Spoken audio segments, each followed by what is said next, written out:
Meus prezados, meus queridos irmãos e irmãs, a paz do Senhor Jesus Cristo seja com todos nós. Aqui é o pastor Chico Chagas da Assembleia de Deus Pão da Vida, na cidade de Mossoró, no estado do Rio Grande do Norte.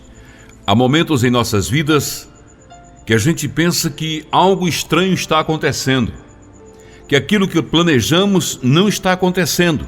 Houve uma mudança de rumos, alguma coisa mudou a nossa maneira de agir, de pensar.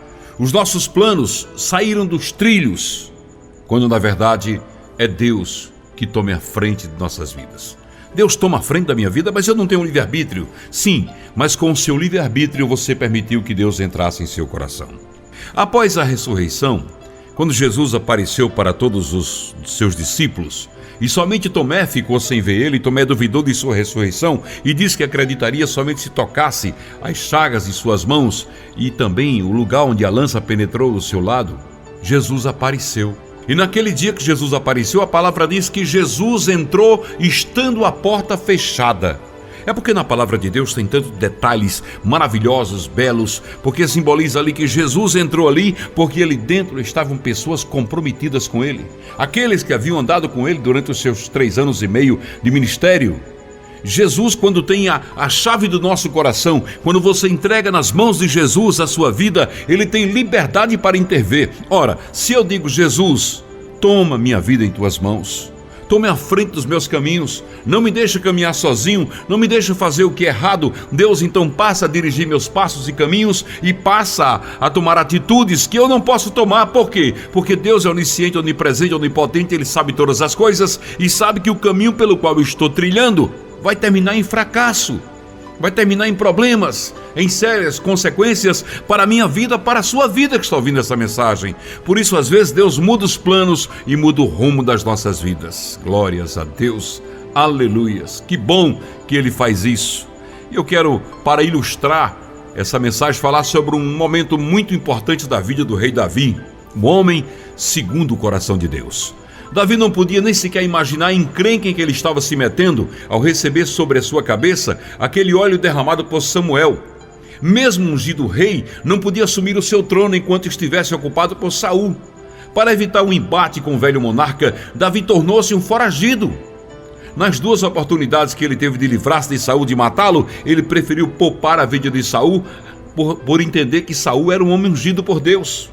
Já não havendo mais lugar seguro para ele em Israel, Davi resolveu exilar-se entre os filisteus. Sim, os filisteus, aqueles dos quais ele tinha detonado, tinha destruído aquele gigante Golias. Porém, Davi não estava só. 600 homens com suas respectivas famílias acompanharam Davi nessa empreitada. Agora o seu desafio era outro. Teria que provar aos filisteus que não era um agente infiltrado de Saul dentro do exército filisteu. Dirigindo-se a Aquis, filho do rei de Gate, disse-lhes: se achei graça aos teus olhos, dá-me lugar numa das cidades da terra, para que eu ali habite. Por que ele pediu um lugar para habitar? Porque em Israel ele era perseguido nos 4 cantos de Israel. Saul procurava para matá-lo. Por que razão habitaria o teu servo contigo na cidade real? Diz ele. Em resposta ao seu pedido, recebeu de Aquis a cidade de Ziglac. Enquanto esteve lá, Davi e seus homens pelejaram contra os Jesuritas, os Gerzitas e os Amalequitas. Mas quando perguntado contra quem ele havia lutado, Davi respondia que havia lutado contra o sul de Judá ou contra o sul de alguma outra parte do domínio dos israelitas. Desta maneira, conquistava a confiança de Aquis, que pensava: fez ele, por certo, tão aborrecível para com o seu povo em Israel, que o será por servo para sempre, pensava o príncipe filisteu. Aquele que havia sido o herói de Israel, que havia derrotado o gigante Golias, o gigante filisteu, com uma funda, agora ele apelava para uma arma carnal, a mentira, para ser aceito entre os seus inimigos. Olha que coisa! Aquis, então, resolveu submetê-lo a um último teste de fidelidade. Naqueles dias, juntando os filisteus, os seus exércitos para a peleja, para fazer guerra contra Israel, disse Aquis a Davi: fica sabendo que comigo sairás ao arraial, tu e os teus homens. Disse Davi: então verás o que é capaz de fazer o teu servo. Respondeu Aquis: por isso eu te nomeio meu guarda pessoal para sempre. Está em 1 Samuel 28:2. Você está entendendo essa palavra?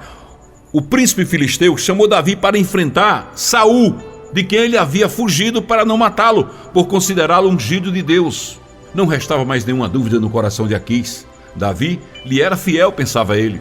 E a prova disso é que estava disposto a lutar contra o seu próprio povo para defender seus novos aliados, os filisteus.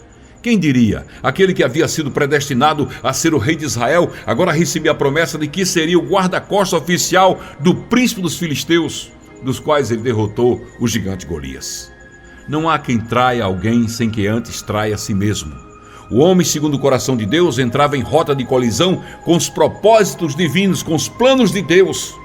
Como é que ele ia enfrentar o rei de Israel, se ele havia sido ungido rei de Israel? Algo teria que ser feito para desviá-lo daquele caminho. Chegava a hora de Deus intervir mais uma vez na história para que o seu trem voltasse os trilhos. O texto sagrado diz que ajuntaram os filisteus todos os seus exércitos em Afec e acamparam-se os israelitas junto à fonte de Jezreel. Os príncipes dos filisteus foram-se para lá com centenas, com milhares, mas Davi e os seus homens iam com Aquis na retaguarda. Perguntaram os príncipes dos filisteus: que faz aqui este hebreu, estes homens? Respondeu Aquis: não é este Davi, o servo de Saul, rei de Israel, que esteve comigo há muitos dias, há muitos anos? Coisa nenhuma achei contra ele desde o dia em que se revoltou até o dia de hoje. Mesmo tendo vivido ali por 1 ano e 4 meses, Davi ainda não se fizera conhecido de toda a Filístia. Embora gozasse da confiança de Aquis, ainda não conquistara a confiança dos demais príncipes. Sua presença ali causava mal-estar entre todos. Por isso os príncipes dos filisteus, indignados, disseram a Aquis: faze voltar a este homem e torne ao seu lugar em que tu o puseste. Não desça conosco a batalha, para que não se torne na batalha um adversário e lute contra nós. Não é este aquele Davi de quem cantavam nas danças? Saul feriu seus milhares, porém Davi feriu 10 milhares? Não se pode passar uma borracha da nossa história, meus irmãos. Mesmo vivendo ali no anonimato, a fama de Davi ainda ecoava nos ouvidos dos filisteus. Que mais ele precisaria para provar que era aliado? Será que Davi sabia que Saul estava à frente do exército de Israel? Será que sabia que Jonathan, aquele com quem ele havia feito uma aliança, também estava lá para enfrentar os filisteus? O exército o qual ele se propunha defender? Mas a essa altura suas preocupações e prioridades eram outras. Afinal de contas, ele agora tinha uma cidade inteira só para si. Por que se interessaria pelo trono de Israel? Mas era o trono de Israel o propósito de Deus na vida dele. O homem que se negara a usar a armadura de Saul, agora usava uma armadura filisteia. Seu coração acelerado, sua respiração ofegante, trazia medo ao seu coração. Como ele iria lutar contra os seus para provar sua fidelidade a Aquis e os príncipes filisteus? De repente, ouve-se dos lábios de Aquis a sentença que Deus colocou em seu coração. Disse Aquis a Davi: tão certo como vive o Senhor, tu és reto, e a tua entrada e a tua saída comigo no arraial é boa aos meus olhos.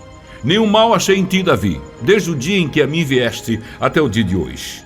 Mas aos príncipes não agradas. Volta agora e vai em paz. Nada faças para desagradar os príncipes dos filisteus. Desgostoso, Davi reúne seus homens, bate em retirada. Aparentemente, a oportunidade de demonstrar o seu valor aos filisteus escapou por entre seus dedos. E foram 3 dias de viagem de volta a Ziclag. Todos pareciam desanimados. Como explicariam às suas esposas, seus familiares, a razão de não terem lutado, defendido os filisteus? Quando chegaram a Ziclag, tiveram uma desagradável surpresa. Os amalequitas, com ímpeto, tinham dado sobre o sul de Ziclag e tinham ferido a Ziclag e tinham queimado a fogo suas casas, tinham levado cativas suas mulheres e todos que lá se achavam, tanto grandes como pequenos. A ninguém mataram, tão somente os levaram consigo como escravos e cativos e foram pelos seus caminhos. Os mesmos amalequitas contra os quais Davi pelejou enquanto esteve entre os filisteus, agora aproveitaram a ausência do rei Davi para ir à forra. Enquanto Davi se preocupava em provar sua lealdade a Aquis, as pessoas a quem ele realmente devia lealdade eram levadas cativas pelos amalequitas. Davi teve muita sorte, pois se os amalequitas o tratassem da maneira como ele os tratou em guerra, não teriam poupado a vida das suas mulheres, dos seus filhos e dos familiares daqueles guerreiros que o acompanhavam. Davi chegou exausto da viagem, desesperado. Com o quadro encontrado, só lhe restou chorar. A palavra diz que Davi chorou. O texto diz que ele e o povo alçaram a sua voz e choraram em alta voz, lamentando porque tudo aquilo tinha acontecido. Até as mulheres de Davi, Ainoã e Abigail, foram levadas. De repente, o choro dá lugar à revolta. O povo que antes o seguia que estava disposto a lutar ao seu lado, agora queriam apedrejá-lo, matá-lo a pedrada, porque achava que Davi era culpado de tudo aquilo.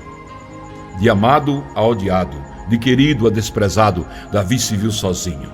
Mas ele tinha um Deus que zelava por ele, e Deus estava no controle de sua vida, porque Davi dava lugar em seu coração para Deus, porque ele era um homem segundo o coração de Deus. Glórias a Deus, aleluia. Chegara a hora da guinada. Tudo isso acontecera para que ele se despertasse e relembrasse o propósito de sua existência.